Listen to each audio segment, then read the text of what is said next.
Hello everyone, I am going to go into a little bit of what wire I use and what they're kind of going to be used for. For me personally, I've been wire wrapping for about 7-ish years. The first 3 or 4 were not really the style that I do now, not even close. It wasn't really something that I liked. So the first ones that I did, I will insert some pictures. For pretty basic stuff, I did them with some Hobby Lobby wire or Michaels, copper wire, some coated wire, like plastic coating on some of them. I just did some very basic stuff and I kind of just played around trying to get a stone to stay into some wire. I actually have one of the very first things that I had wire wrapped. I kind of just started with it all because I like to have rocks on me at all times. That's kind of where this all came from. It has a little bail right here too.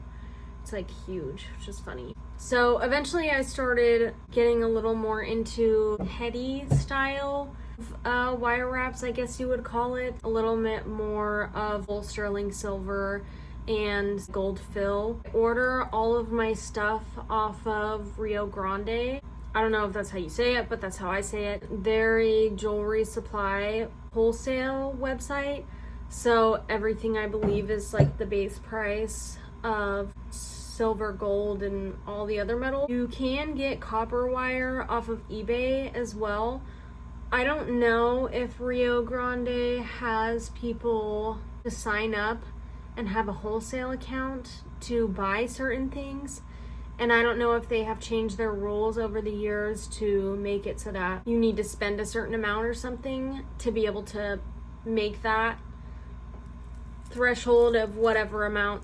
You get what I'm saying. So I would also recommend starting with some copper wire before you kind of buy some finer materials, because you are going to mess up a lot, and silver is expensive, so is gold fill. I mean, copper is a little bit expensive too, but I do like ordering copper as an alternative to full sterling silver stuff, because it's cheaper, but you can still get it in square, half round, and fully round. And that's what I use for my pendants and my wire wrapped rings that I make. When I usually order wire, I will always order 20 gauge square wire, and that is usually the base for all of my stuff. And when I say base, I'm just gonna give you an example. This is a ring that I made. So you can see underneath here, there's a base thing that this half round wire is sitting on top of. That is what I mean when I say base. And then these little wires are also that 20 gauge. So it's pretty important, a very important wire for me in almost all of my pieces. I use it for a lot of like accenting wires as well. So here's another example of a small pendant. This one, all of this here is all 20 gauge square wire, and then it is some half round wires on top, and also some half round that's weaved to make this pattern. When I say weave, it's kind of like, I don't know if you guys have ever made the like basket weaving or making like those weird little knitted hand napkin or oven mitts when you were younger. It's basically the same concept. You can move kind of threads and stuff together back and forth. Like imagine how you would make a basket. You can weave those to make designs, and that's basically all that this is. Like wire wrapping is a very simple idea, but making it come to fruition, I guess, can be pretty difficult. And it really just depends on what style you're going for. I do use my 20 gauge square wire mainly for my rings. So when you order wire online, there is some dead soft and half hard, and I think there's some full hard. That just has to do with how easy the metal is going to bend when you're messing with it. So I like the half hard when I'm using that for rings, because I want my shape to be hard and I want it to stay in shape. I want the shape to be a perfect circle in my band. I don't want it to deform if someone accidentally drops it or knocks it against something. I have yet to make a ring with fully dead soft wire to see if that is something that would happen. But just from personal preference, I like my rings to have a little bit more stability. So I will use the 20 gauge square wire for majority of those. So this 24 gauge square wire is what I used for a lot of these smaller pieces in here, like this coil in the back was some 24 gauge square wire. This one was some 20 gauge square, just because I wanted these here, these little stones, to be fully encased in there and not fall out. The band is thicker this way over the stone, and I liked it better like that. For accenting wires and other things, I normally go for a lot of sizes of some half round wire. Half round wire is exactly how it sounds. It is half round, so you get more of a flat side and then a rounded top. So it makes it really easy to wrap that around a piece of square wire, because you have a flat back, so it will sit completely flush against each other, versus if you have a round wire and you wrap another round wire around your original one. If you were to try and get tension in that so it wouldn't move, it's going to continuously spin. That being said, a lot of things can be made with round wire, but I think it's pretty hard and it's really annoying because your things don't stay where you want them to stay. I would just get the square and save yourself the headache, personally.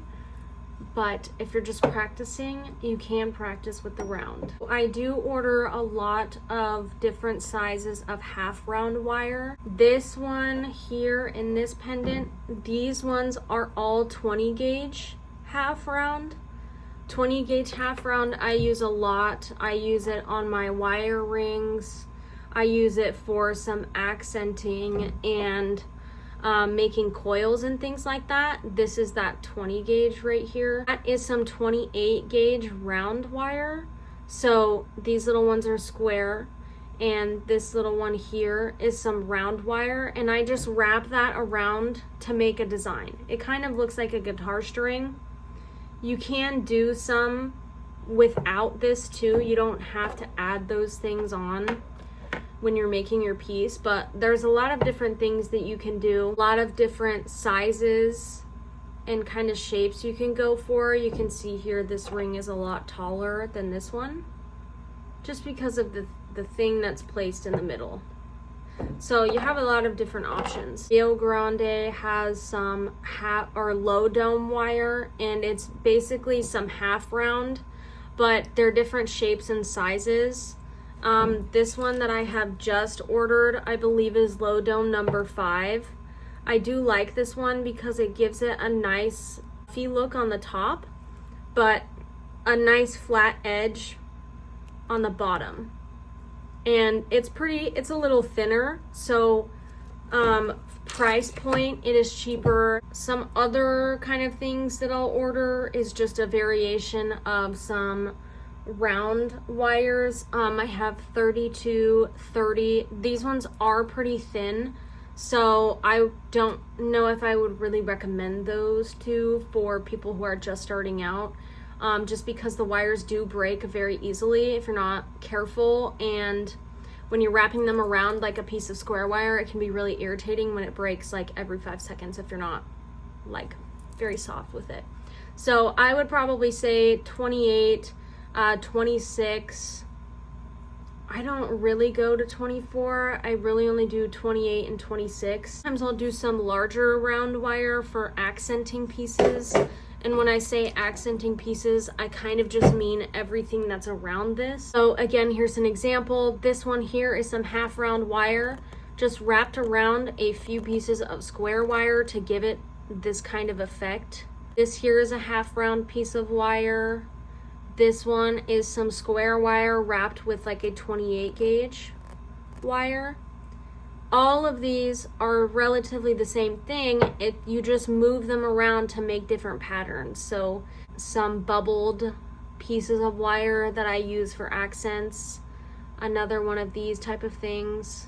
Same concept here. It's relatively a simple concept, but it does take a long time to weave all of those pieces together. When you get into some of these smaller types, like here, this one is a super small coil and 32 gauge wire with some 24 gauge square, and then that's wrapped around a larger piece of square wire, and it will probably make a little bit more sense. I'm gonna put up some YouTube tutorials probably about how I make some of the little coils that I'll do, or some of the designs. There are a ton of other YouTube videos that kind of already do that, but I have a ton of people ask me, so I guess I'll just do it anyways. The structure of your pieces and how you want things to sit.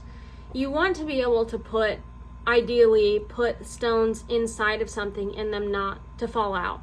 So as a beginner, I definitely, like I said, recommend doing some cheaper wire and cheaper kind of pieces just to play around and see how wire works, how it feels, and how you can move it around to get things to stick together and have your rocks not fall out of your piece. I had to do this on both sides because I didn't know how else to make the rock not fall out of the little thing. My newer pieces, obviously, I don't have to go for a design with something right across the top. This one had some perfect little notches where I could put some accents in there. Framing wire too. What I was doing is something a little bit thicker, and that's still some square wire. I was doing that one with some, I believe, kind of 16 and 14 gauge square wire. And those wires are pretty thick. Overall, it makes your piece a little bit heftier. So with my most recent one, I'm kind of trying to size things down a little bit. The smaller you go, the more intricate things are, and I think the more skill you have to have. Personally, I just think that way. This one in the back here, the framing, I believe, is 16. I was using 14 and 12 for my other ones, so that makes sense. Sorry, I said that wrong. More space in an area if you're using a smaller amount of wire versus if this was double the size, you would lose some of that space in the area, if that makes sense. And I kind of sized a lot of things down in this one and went for more of the style that I used to do when I first started. I kind of started sizing things up a little. Just want something to not be super heavy, and I wanted it to be just kind of a little bit more of what I used to make, more of a chill vibe. This one is another one that I just recently did, kind of just playing around. So this big piece of wire here is some low dome wire, I believe, and then I kind of just wrapped it around the stone. Oh, oopsies. Just wrapped it around the stone to hold this one in here, and then added everything around it. It's kind of a new thing for me. I was kind of testing it out to see how long that piece in that stone is going to stay right there. I haven't had any issues with it at all yet, but I don't want to sell it to somebody if I'm concerned about if it's going to stay in or not, so I'm probably going to change that out, and then I will probably sell that piece. Also, what I use for literally just the wire wrapping process, these Beadalon pliers, they're needle nose. They have a very small tip, and these are perfect for getting in nooks and crannies in the back of your pieces. These ones are made in Pakistan. These are the best ones. I bought some that were made in India and they break, so don't get those ones. Get those ones that are made in Pakistan, okay? Also, some wire cutters. I got these on Amazon. I have an Amazon list and thing for a lot of stuff that I order off of Amazon, and I'll put that in the bio. Both of these are on there, but that is all you need. You just need pliers and wire cutters, and these are very cheap. I use my hands for everything, but I do see people using a little holder thing. It's like a ring holder type of thing. It's like wooden and it clips back and forth, and then you shove like a little wooden stopper in the bottom and it holds the thing that you're working on, because, or like wire clamps, I think is what they're called, or wire clips. It can hurt your hands to hold all of your wires all together at once, but I don't use those. So I feel like they've always broken on me, so I just don't buy them. Maybe I will do a wire order video or something. I feel like I just have a lot of people ask kind of questions about it, and I'm not super sure how to structure a video or what kind of information to give you. I'm going to probably try and make a tutorial video, but it might be something that's paywalled, because I feel like sometimes I need a little bit of a push to make it really good. And I feel like if I'm just giving out like everything I have and how I make all of my pendants, you lose a little bit of your artistry, I guess. You know, I just want to make something good for people and give them a good course, if that makes sense, because so many people will ask me, how did you start? How did you do this? You know, how do you do that? And this and that, whatever. And I want to be able to give that to you, but not feel like I'm like losing something. So hopefully I will maybe get into making a course, or maybe like Patreon or something. If you have questions or any suggestions as to what should be added into this video, you should let me know. Okay, well, I hope this was useful. If not, I'm sorry. Bye.